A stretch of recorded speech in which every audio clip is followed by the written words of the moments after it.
Alex, this is our third show. It's a hat trick of shows. I know. And what a success they've been so far. I'm hating every moment. He said, but he would, wouldn't he?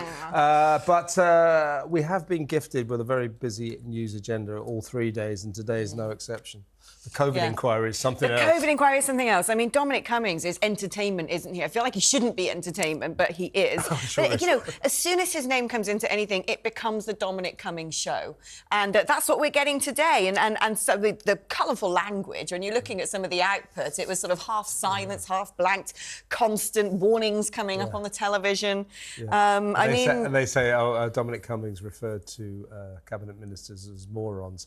He referred to them as something a lot worse. I know, but he's been accused, hasn't he, of misogynistic behaviour, and his response is, I'm awful about everybody. But I think he's got a point there, in fairness to him. I think he's an equal opportunity insulter. But, you know, I've got my own little Dominic Cummings anecdote. He probably wouldn't remember this. But I was once walking across Westminster Bridge with him and somebody else just before the Brexit campaign. Right. Of course, this is the man who bowled up 6 weeks... You worked with him? Well, no, I didn't really. Anyway. Because he was Vote Leave, I was sort of connected to Leave.eu. Do you remember that whole weird internecine warfare? Yes. But, you know, he, of course, bowled up and did the referendum, forgetting that people like Nigel and I had been banging the drum for this and, coming up with the narratives and the strategy for about a decade.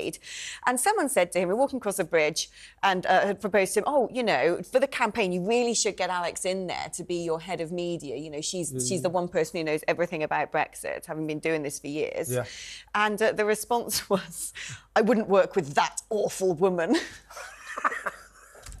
Well, there you go. Yeah, now you tell me. Yeah. I think it's high praise indeed, actually. A badge of honor. honor. I'm very pleased to be working with such an awful woman. I know. I do my best. I mean that. It's been a great pleasure.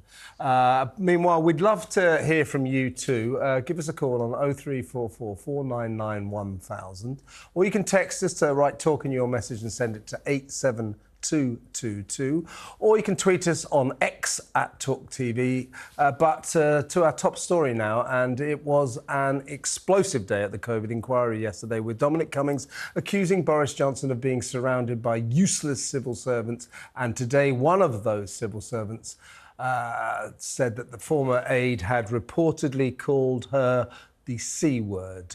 She took the stand. Former Deputy Cabinet Secretary Helen McNamara began her evidence by criticising the jovial and macho culture at Downing Street, with a Prime Minister who was difficult to confront.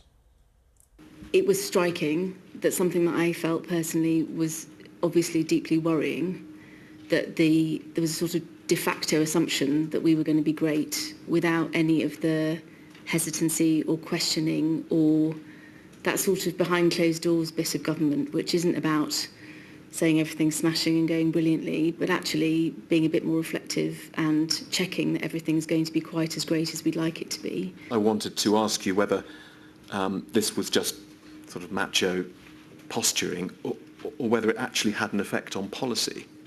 And is it the case then, do you think, that this approach you're describing slowed down or even prevented the government from doing perhaps the messaging that it ought to have done? I think it will be quite hard for me to know, because there is if you are in that sort of meeting with that sort of Prime Minister in that sort of environment, it's quite hard to be the person who injects a note of caution. Well, she also echoed criticism that there was no plan for dealing with the pandemic and addressed the language used by Dominic Cummings towards her. The things that Mr Cummings, having seen those messages, it was, it's horrible to read, but it is both surprising and not surprising to me, and I don't know which is worse. It wasn't a pleasant place to work. I was doing my job as a civil servant, and that I'm confident about that, and the way in which it was considered appropriate to describe what should happen to me, yes as a woman, but yes as a civil servant. It's disappointing to me that the Prime Minister didn't pick him up on the use of some of that violent and misogynistic language.